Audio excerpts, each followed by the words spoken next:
Hello friends, welcome to our channel Brainiacs once again. और अब exams नज़दीक आने वाले हैं, तो आई बिलीव आप सब लोग की वार्मिंग अप हो चुकी होगी और अब प्रैक्टिस के लिए बिल्कुल तैयार हो रहे होंगे। तो उसी के साथ आज हम एक मैक्रो इकोनॉमिक्स का एक बहुत ही इम्पॉर्टेंट चैप्टर लेके आ रहे हैं, गवर्नमेंट बजट, जो कि आपको काफ़ी काम आने वाला है। चलिए शुरू करते हैं।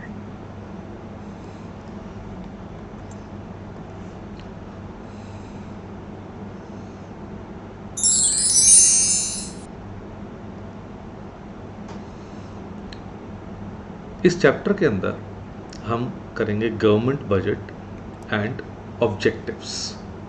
अब जो गवर्नमेंट बजट, सब साथ ही साथ ये समझने की ज़रूरत पड़ेगी आपको कि गवर्नमेंट बजट आफ्टर ऑल होता क्या है।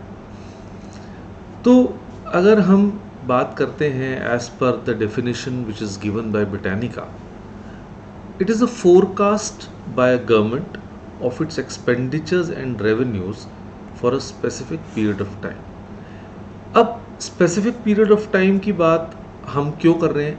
क्योंकि भाई कोई भी जो स्टेटमेंट प्रिपेयर होती है या कोई भी हम आगे के लिए सरकार भी कोई काम करती है तो वो एक पीरियड वाइज होता है। तो इस केस में, गवर्नमेंट बजट के केस में, इसको फिस्कल ईयर कह सकते हैं। अब वो फिस्कल ईयर इंडिया के केस में जैसे हम 1 अप्रैल टू 31 मार्च लेते हैं, तो यानी कि अलग अलग कंट्रीज़ के हिसाब से it might be a calendar year और it might not be a calendar year, right. But as far as India is concern, हम सेफली इसको 1 अप्रैल टू 31 मार्च कह सकते हैं। और जो वर्ड बजट है, it is derived from an old French word जिसको हम बोलते हैं बगेट, और जिसका मतलब होता है लिटिल बैग और यू कैन से अ लेदर बैग। तो यानी इसके अंदर फोरकास्ट बाय अ गवर्नमेंट यानी एस्टिमेटेड एक्सपेंडिचर्स और रिसीट्स की स्टेटमेंट होती है, राइट, जिसमें सरकार ये बताती है कि भाई हम क्या क्या वेलफेयर के काम करने वाले हैं और उन वेलफेयर के कामों में ऑफ कोर्स खर्चा होगा और उन खर्चों के लिए पैसा कहाँ से आएगा। तो गवर्नमेंट पूरी डिटेल में इस बात को बताने की कोशिश करती है कि भाई हमें क्या क्या काम करने होंगे इन द नेक्स्ट ईयर, और उसके लिए, क्योंकि ऑब्वियसली लोग पूछा जाएगा कि भाई आप ये काम करेंगे तो उसके लिए जो पैसा आपको चाहिए वो कहाँ से आएगा, तो सरकार अपनी इनकम्स के बारे में भी बताती है, जिससे कि वो इस बात को अश्योर कर सके कि वो सारे काम हो सकते हैं, राइट। थोड़ा सा बजट के बारे में जो कुछ इम्पोर्टेंट बात, प्रिपरेशन ऑफ द बजट के बारे में, कि ये जैसे हमारे देश में सरकार का एक फेडरल स्ट्रक्चर है, हमारे यहाँ यूनियन गवर्नमेंट है, स्टेट गवर्नमेंट है, फिर डिस्ट्रिक्ट लेवल पे, और हम बिल्कुल विलेज लेवल पे जाके हम पंचायत तक पहुँच जाते, तो हर लेवल पे हम ये कह सकते हैं बजट प्रिपेयर होता है। लेकिन जहाँ तक इस चैप्टर का सवाल है, हम कह सकते हैं we are basically talking about the union budget. अब बात यह है कि इसको बनाता कौन है, तो हम कहेंगे जो यूनियन बजट है वो मिनिस्ट्री ऑफ फाइनेंस, और उसके लिए वो नीति आयोग से और उसके अलावा जो भी कंसर्न मिनिस्ट्रीज होती हैं उनके साथ मिल बैठ के ये एक कलेक्टिव एफर्ट होता है, राइट। अब ये प्रेजेंट कौन करता है, तो हम कहेंगे the finance minister of the country, और वो पार्लियामेंट में इसको प्रेजेंट करती हैं। अब आजकल पर मिसेस निर्मला सीतारमन हमारी फाइनेंस मिनिस्टर हैं, तो ऑब्वियसली जो आने वाले समय में वो बजट प्रेजेंट करेंगी, और करंट ईयर 2021 में भी उन्होंने ही प्रेजेंट किया था। और कब प्रेजेंट होता है, तो 1 फरवरी और यू कैन से the first day of February every year union budget को प्रेजेंट किया जाता है। अब इसके ऑब्जेक्टिव्स क्या है कि हम क्यों बनाते हैं इस बजट को। अब इसमें आप देखिए, आपको अपनी स्क्रीन पे 7 पॉइंट्स नज़र आ रहे होंगे, GDP growth, allocation of resources, provision of public goods, etcetera etcetera. अब हर ऑब्जेक्टिव की क्या इम्पोर्टेंस है, इसको हम एक एक करके करते चलते हैं। तो सबसे पहले हम आते हैं जीडीपी ग्रोथ। अब आप जानिए किसी भी देश के लिए जीडीपी ग्रोथ बहुत इम्पोर्टेंट होती है, इसीलिए आप ये कह सकते हो कि ये सेंट्रल ऑब्जेक्टिव है कि भाई बजट क्यों बनाया जा रहा है, जिससे कम इकॉनमी की ग्रोथ ढंग से हो सके। और इसमें जो पब्लिक इन्वेस्टमेंट है जिसमें इंफ्रास्ट्रक्चर पे किया जाएगा, या प्राइवेट इन्वेस्टमेंट किस तरीके से इंड्यूस की जाएगी, भाई हमें ज़्यादा से ज़्यादा इन्वेस्टमेंट चाहिए, क्योंकि हम ये मानते हैं कि जब इन्वेस्टमेंट होगी तभी कैपिटल फॉर्मेशन होगी, तभी नई जॉब्स क्रिएट होंगी, नए नए काम होंगे।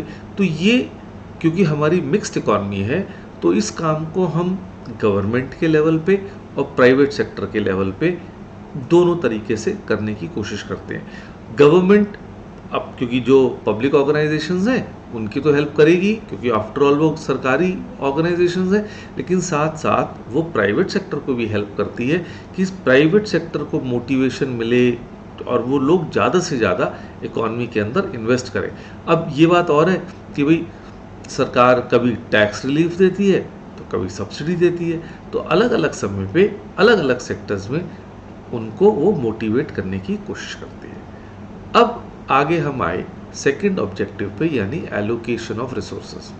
अब एलोकेशन ऑफ रिसोर्सेज का मतलब क्या हुआ कि भाई कुछ गुड्स तो सरकार प्रोवाइड करती है, पब्लिक गुड्स, क्योंकि वंस अगेन मैं दोबारा ये बात कहना चाहूँगा कि भाई इंडियन इकॉनमी जो है वो एक मिक्स्ड इकॉनमी है, तो यहाँ पे प्राइवेट ऑर्गेनाइजेशंस भी मिलेंगी और पब्लिक भी मिलेंगी। तो ऐसे गुड्स भी हैं जो प्राइवेट सेक्टर प्रोड्यूस करेगा और ऐसे गुड्स भी हैं जो पब्लिक गुड्स कहलाए जाएंगे, यानी गवर्नमेंट ऑर्गेनाइजेशंस प्रोड्यूस करेंगे।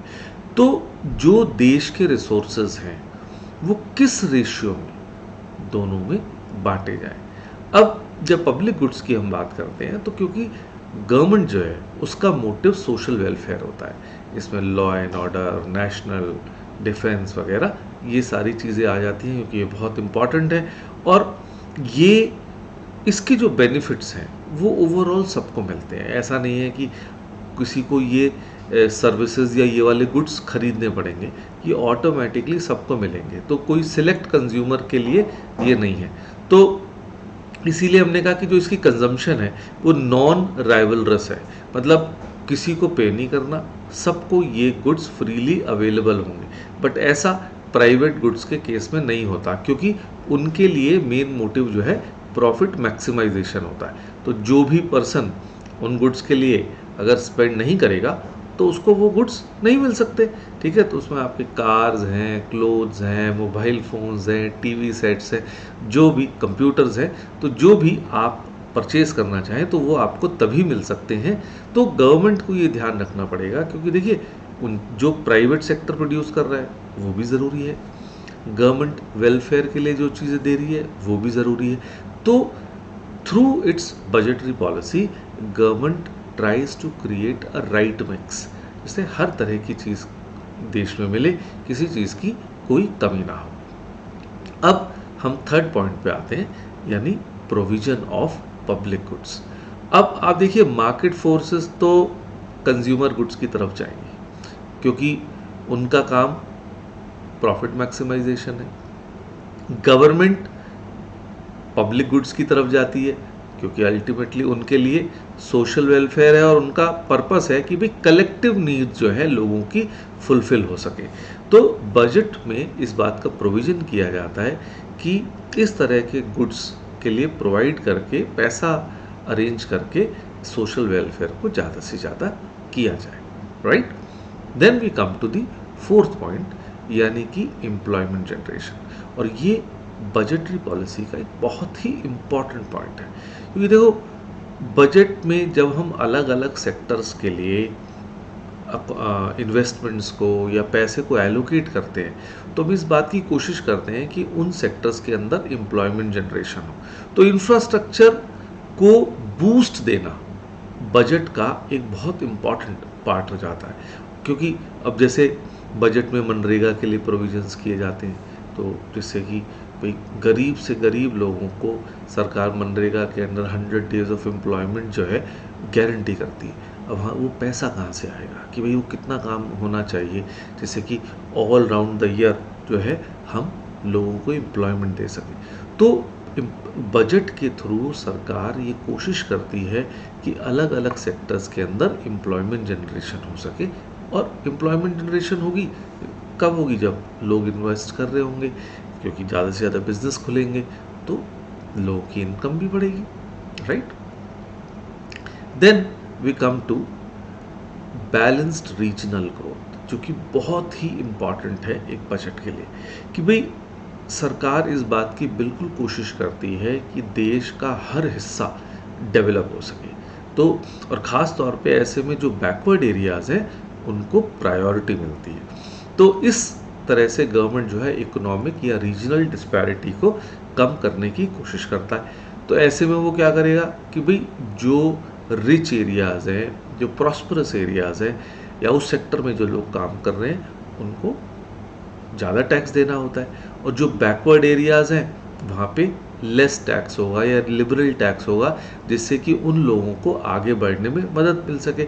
और इसीलिए गवर्नमेंट स्पेशल इकोनॉमिक जोन्स जो है इस्टेब्लिश करती है कि भाई अगर कोई भी बिजनेस हाउस उन जोन्स में जाके अपने बिजनेस को सेटअप करता है तो गवर्नमेंट इंसेंटिव्स देती है टैक्स हॉलीडेज़ के रूप में या सब्सिडीज़ के रूप में, जिससे कि वो वहाँ पे बिजनेस सेटअप करें और वहाँ के लोगों के लिए एम्प्लॉयमेंट जनरेशन हो सके और वो एरिया भी डेवलप हो सके। भाई बाहर से भी अगर मान लीजिए कोई बड़ा टेक्नोलॉजिकली एडवांस प्लांट किसी बैकवर्ड रीजन में लगता है, तो आप सोचिए वहाँ पे जो मैन पावर काम करेगी वो स्किल्ड होगी, वो लोग वहाँ आएंगे, उनके रहने के लिए वहाँ घर बनाने पड़ेंगे, उनके परिवारों के लिए स्कूल्स बनाने पड़ेंगे, हॉस्पिटल्स बनाने पड़ेंगे। तो इस बहाने ओवरऑल डेवलपमेंट उस एरिया की हो जाएगी।